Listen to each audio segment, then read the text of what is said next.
मैं कौन हूँ? मैं कौन हूँ आत्म अन्वेषण से जुड़े प्रश्नोत्तर का संग्रह है। ये प्रश्न 1902 में श्री शिव प्रकाशम पिल्लई द्वारा भगवान रमन महर्षि से पूछे गए थे। भगवान उस समय विरूपाक्ष गुफा में मौन अवस्था में थे। उन्होंने प्रश्नों का उत्तर लिख कर दिया। प्रश्नोत्तर का यह संग्रह सर्वप्रथम 1923 में श्री पिल्लई द्वारा नानयार शीर्षक से प्रकाशित कराया गया। मूलतः तमिल में प्रकाशित किया गया यह संग्रह बाद में अनेक भाषाओं में प्रकाशित हुआ। मैं कौन हूँ में भगवान रमन महर्षि से पूछे गए 28 प्रश्न और उनके उत्तर हैं। यह प्रस्तुति है कथा कहानी काव्य की और आवाज़ है आपकी दोस्त मनीषा की। मैं कौन हूँ? सभी जीव दुख रहित शाश्वत सुख की इच्छा रखते हैं तथा हर किसी में देखा गया है कि उसे स्वयं के प्रति सर्वाधिक प्रेम होता है। सुख ही प्रेम का कारण है।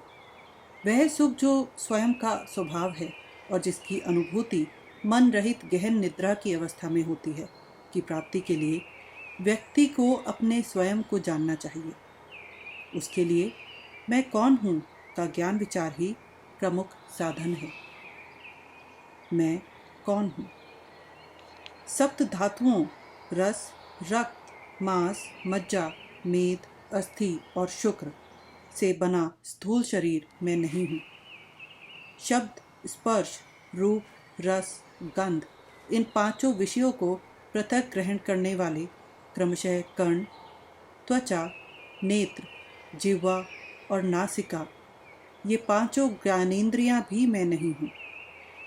वाणी, गमन, ग्रहण, मल विसर्जन, आनंद ये पंचविध क्रियाएं करने वाली क्रमशः वाक, पाद, पाणी, पायु और उपस्थ ये पांचों कर्मेंद्रियां भी मैं नहीं हूँ। श्वासादि पंचकर्म करने वाले प्राणादि वायु पंचक भी मैं नहीं हूँ। संकल्प करने वाला मन भी मैं नहीं हूँ। सर्व विषयों एवं सर्व कर्मों से रहित तथा केवल विषय वासनाओं से युक्त अज्ञान भी मैं नहीं हूँ। यदि मैं इनमें से कोई नहीं हूँ तो मैं कौन हूँ? उपरोक्त सभी को नेति नेति से निरस्त करने के बाद जो केवल चैतन्य बचता है वह मैं हूँ। उस चैतन्य का स्वरूप क्या है? चैतन्य का स्वरूप सच्चिदानंद है। स्वरूप का दर्शन कब होगा? जब दृश्य जगत का लोप होता है तो स्वरूप का बोध होता है जो दृष्टा है। क्या दृश्य जगत के बोध प्रतिभास के साथ स्वरूप दर्शन नहीं हो सकता? नहीं। क्यों? दृष्टा और दृश्य रज्जु और सर्प जैसे हैं। जैसे कि रस्सी का ज्ञान जो अधिष्ठान आधार है तब तक उदित नहीं होगा जब तक कि काल्पनिक सर्प का मिथ्या ज्ञान नहीं चला जाता। उसी प्रकार स्वरूप दर्शन जो अधिष्ठान आधार है की प्राप्ति तब तक नहीं हो सकती जब तक कि कल्पित जगत दृष्टि का विनाश नहीं हो जाता। दृश्य जगत बोध का नाश कब होगा? मन जो सभी ज्ञान अनुभवों एवं समस्त कर्मों का कारण है के लीन होने पर जगत का लोप हो जाएगा। मन का स्वरूप क्या है? जिसे मन कहते हैं वह आत्मा में निवास करने वाली आश्चर्यजनक शक्ति है। इसी से सभी विचार उदित होते हैं। विचारों के अतिरिक्त मन जैसी कोई चीज है ही नहीं। इसीलिए विचार मन का स्वरूप है। विचारों के अतिरिक्त जगत का कोई अलग अस्तित्व नहीं है। गहन निद्रा में जब कोई विचार नहीं होता तब कोई जगत भी नहीं होता है। जागृत एवं स्वप्न की अवस्थाओं में जब विचार होते हैं तब जगत भी होता है। जैसे मकड़ी स्वयं जाल बुनती तथा पुनः उसे वापस खींच लेती है, उसी प्रकार मन जगत को प्रतिबिंबित करता है तथा पुनः स्वयं में स्थिर कर लेता है। मन जब स्वरूप के बाहर आता है तो जगत प्रकट होता है। इसीलिए जब जगत प्रकट होता है तब स्वरूप प्रकाशित नहीं होता, और जब स्वरूप प्रकट होता है तब जगत प्रकट नहीं होता। जब कोई मन के स्वरूप की खोज करता है तो मन विलुप्त हो जाता है और आत्मा ही रह जाता है। निरंतर मन का अस्तित्व सदैव किसी स्थूल पर अवलंबित है। वह अकेला नहीं रह सकता। यह मन है जिसे सूक्ष्म शरीर या जीव कहते हैं। मन के स्वरूप को समझने के लिए अन्वेषण का पथ क्या है? शरीर में जो मैं के रूप में उदित होता है वह मन है। जब कोई खोज करता है कि सर्वप्रथम मैं का विचार शरीर में कहाँ से उदित होता है, तो उसे पता चलता है कि यह हृदय से उदित होता है। वह मन के उदित होने का स्रोत है। यदि कोई लगातार मैं सोचता है तो भी वह उस स्थान पर पहुंच जाएगा। मन में उदित होने वाले समस्त विचारों में मैं का विचार प्रथम है। प्रथम व्यक्ति सर्वनाम के उदित होने के बाद ही द्वितीय एवं तृतीय सर्वनाम प्रकट होते हैं। प्रथम वैयक्तिक सर्वनाम के बिना द्वितीय या तृतीय नहीं हो सकते। मन स्थिर शांत कैसे होगा? मैं कौन हूँ के अन्वेषण द्वारा ही मन शांत होगा। मैं कौन हूँ का विचार सभी अन्य विचारों को नष्ट कर देगा, तथा जिस प्रकार शव जलाने के लिए प्रयुक्त डंडा अंत में स्वयं भी जल जाता है, उसी प्रकार यह स्वयं भी नष्ट हो जाता है। तब वहाँ स्वरूप दर्शन होता है। मैं कौन हूँ के विचार को सदैव पकड़े रहने का तरीका क्या है? जब दूसरे विचार उदित होते हैं तो व्यक्ति को उन पर ध्यान नहीं देना चाहिए, बल्कि अन्वेषण करना चाहिए कि वे विचार किसके लिए उदित होते हैं। चाहे जितने भी विचार उदित होते हैं तो क्या फर्क पड़ता है? जैसे ही कोई विचार उदित होता है, व्यक्ति को तत्परता से खोज करनी चाहिए कि किसके लिए यह विचार उदित हुआ। उत्तर आएगा, मेरे लिए।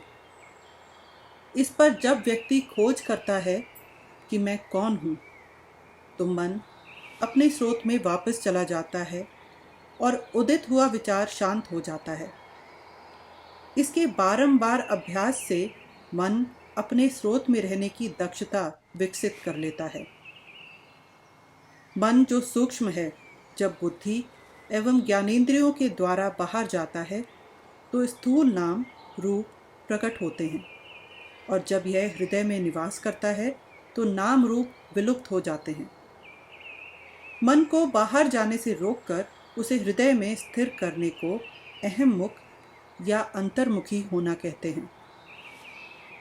मन को हृदय से बाहर जाने देने को बहिर्मुखी होना कहते हैं।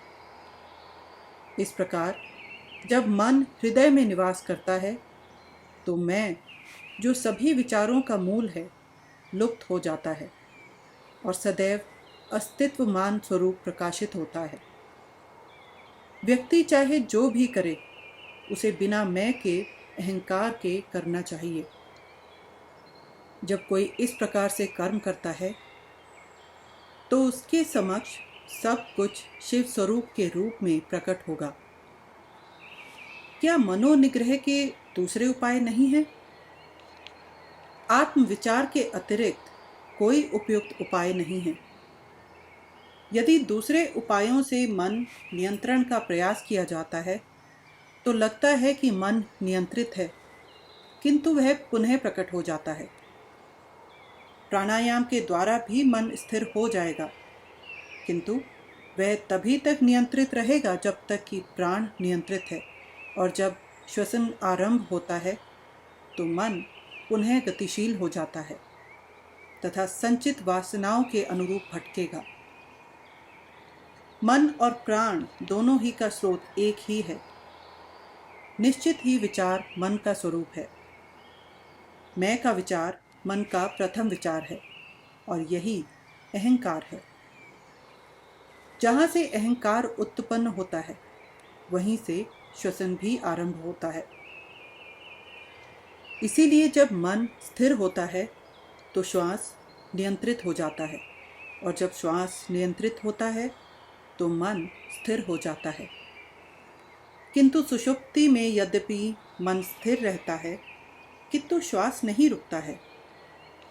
यह ईश्वरीय इच्छा के कारण है ताकि शरीर सुरक्षित रहे और लोग यह नहीं समझें कि यह मर गया है। जागृत एवं समाधि की अवस्थाओं में जब मन स्थिर हो जाता है तो श्वास नियंत्रित रहता है। प्राण मन का स्थूल रूप है। मृत्यु के क्षण तक मन प्राण को शरीर में रखता है। जब शरीर मर जाता है तो मन प्राण को साथ ले जाता है। इसीलिए प्राणायाम का अभ्यास मनोनिग्रह में सहायक तो है किंतु यह मन का नाश नहीं करता है।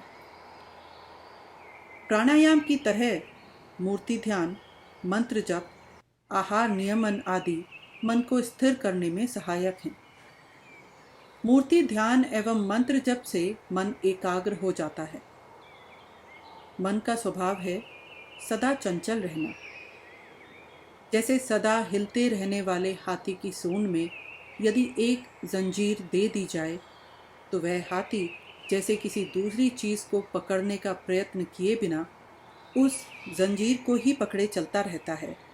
उसी प्रकार मन को भी किसी नाम या रूप ईश्वर में अनुसक्त रहने के अभ्यास से जोड़ा जाए तो वह उसी को ग्रहण किए रहेगा।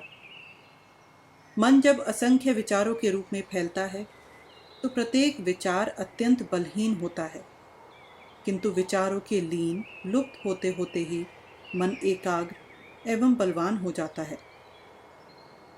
ऐसे मन के लिए आत्म अन्वेषण सरल हो जाता है। सकल नियमों में श्रेष्ठ मित एवं सात्विक आहार है। इन नियमों के पालन से मन में सद्गुण की वृद्धि होती है जो आत्म अन्वेषण में सहायक होगा। समुद्र की लहरों की भांति संचित विषय वासनाओं के असीमित विचार प्रकट होते हैं। वे सब कब नष्ट होंगे? स्वरूप ध्यान तीव्र होते ही वे विचार क्रमशः नष्ट हो जाएंगे। क्या आदिकाल से चली आ रही विषय वासनाओं का विनष्ट होना तथा स्वरूप मात्र बनकर रहना संभव है? यह संभव है या नहीं, संदेह को स्थान दिए बिना निरंतर स्वरूप ध्यान में सुदृढ़ रहना चाहिए। कोई चाहे कितना ही बड़ा पापी क्यों ना हो, मैं तो पापी हूँ, मेरा उद्धार कैसे हो सकता है?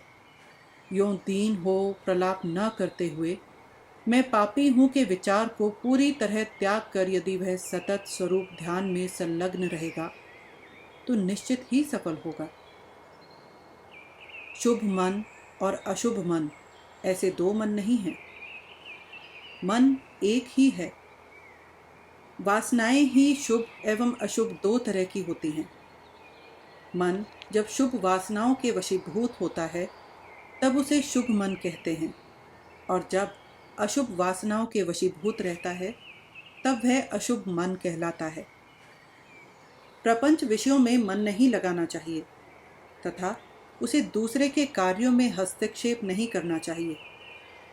दूसरे लोग कितने भी बुरे क्यों ना हों, उनसे द्वेष नहीं करना चाहिए। राग द्वेष दोनों त्याज्य हैं। दूसरों को जो कुछ दिया जाता है वह सब अपने आप को दिया जाता है। इस सत्य को जान लेने के बाद भला कौन दूसरों को नहीं देना चाहेगा। अहंता के उदित होने से सब कुछ उदित होगा। अहंता के विलीन होने से सब कुछ विलीन हो जाएगा। हम जितना अधिक विनम्र हो आचरण करेंगे उतना ही अधिक हमारा हित होगा। मन को निग्रहित करके कोई कहीं भी रह सकता है। आत्म अन्वेषण का अभ्यास कब तक करना चाहिए? जब तक मन में विषय वासनाएं रहती हैं तब तक मैं कौन हूँ का अन्वेषण आवश्यक है। ज्यों-ज्यों विचार उठते हैं, त्यों-त्यों उनके उत्पत्ति स्थान में ही आत्म अन्वेषण द्वारा उन सब का नाश करना चाहिए। आत्म स्वरूप की प्राप्ति तक यदि कोई निरंतर स्वरूप स्मरण में रहेगा, तो यह एक साधना ही पर्याप्त है। जब तक दुर्ग के भीतर शत्रु हैं, तब तक वे उससे बाहर आते रहेंगे। ज्यों-ज्यों वे बाहर आते हैं तथा उन्हें मारते रहें, तो दुर्ग हस्तगत हो जाएगा। स्वरूप का स्वभाव क्या है? यथार्थ में जो अस्तित्वमान है, वह केवल आत्मस्वरूप है। जगत, जीव और ईश्वर इसमें मोती में चांदी के आभास की भांति कल्पित प्रतीत हैं। ये तीनों एक ही समय प्रकट होकर एक ही समय लुप्त होते हैं। जिस स्थान पर मैं का किंचित मात्र विचार नहीं होता, वहाँ स्वरूप है, वही मौन है। स्वरूप स्वमेव जगत है, स्वरूप समेव मैं है, स्वरूप समेव ईश्वर है। सब कुछ शिव स्वरूप है। क्या सब कुछ ईश्वर के कार्य नहीं है? बिना इच्छा, संकल्प या प्रयास के आदित्य उदित होता है और उसकी उपस्थिति मात्र से सूर्यकांत मणि पत्थर अग्नि उगलता है, कमल खिलता है, पानी वाष्पित होता, लोग विभिन्न कार्यों में प्रवृत्त होते तथा उन्हें करने के बाद निष्क्रिय होते हैं। जिस प्रकार चुंबक के समक्ष सुई हिलती है, उसी प्रकार संकल्प विहीन ईश्वर की सन्निधि विशेष मात्र से होने वाले त्रिकर्मों अथवा पंचकृत्यों से नियंत्रित सकल जीव अपने अपने कर्मानुसार कार्य कर विश्राम करते हैं। इसके विपरीत वह संकल्प रहित है, वह किसी कर्म से बंधा नहीं है। यह ठीक उसी प्रकार है जैसे लोक क्रियाएं सूर्य को प्रभावित नहीं करती या अन्य चार भूत पृथ्वी, जल, अग्नि, वायु के गुण अवगुण व्यापक आकाश पर प्रभाव नहीं डाल पाते। भक्तों में श्रेष्ठ कौन है?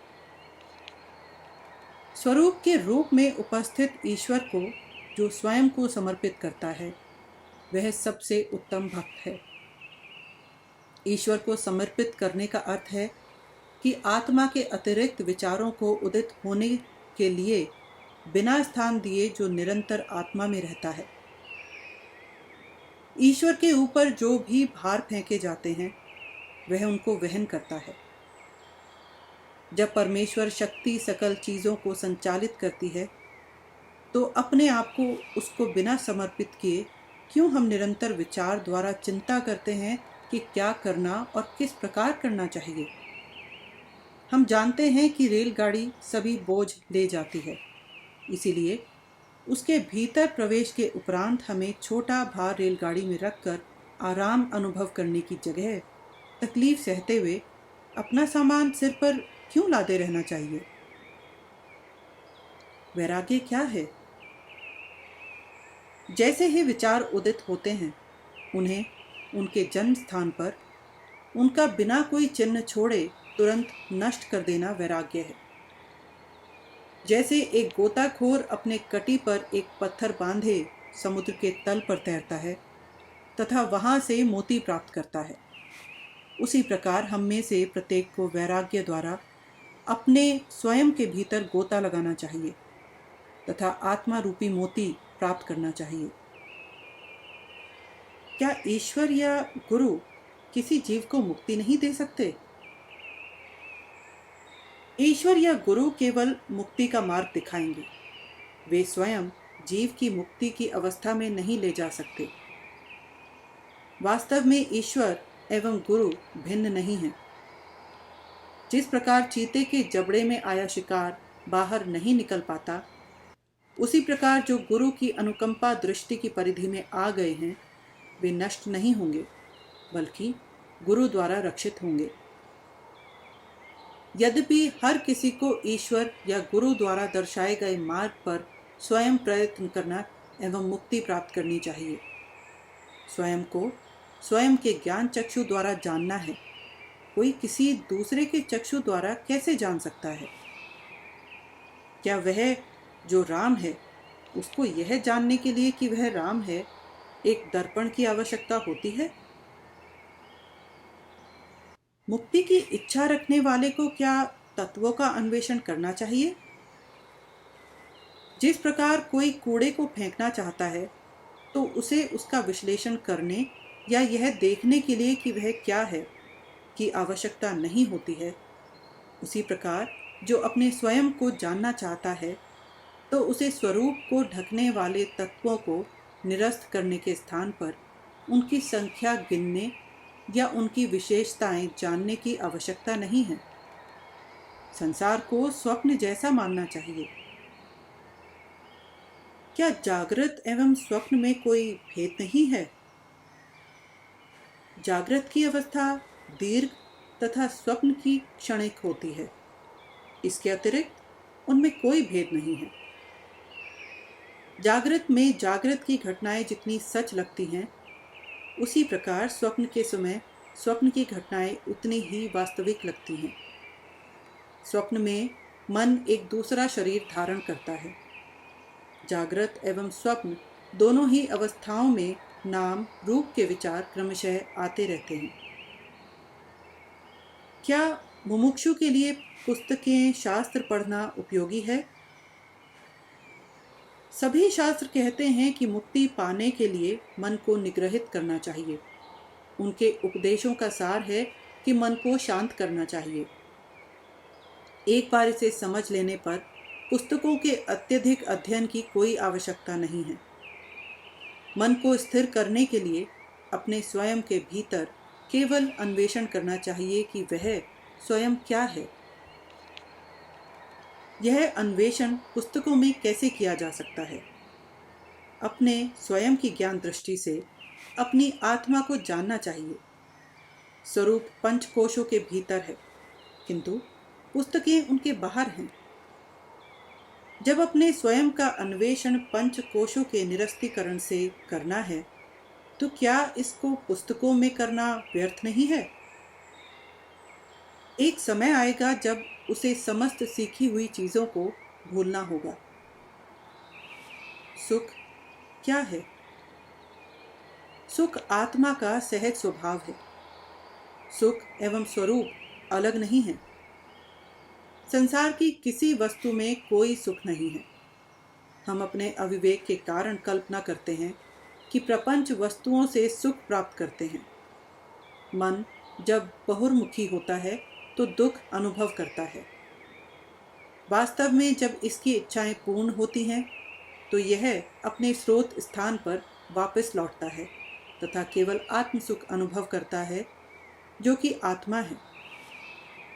इसी प्रकार की स्थिति गहरी नींद, समाधि या मूर्छा की अवस्था में होती है, और जब ऐच्छिक वस्तु की प्राप्ति या अनैच्छिक मिट जाता है, तो मन अंतर्मुखी होकर केवल आत्मसुख अनुभव करता है।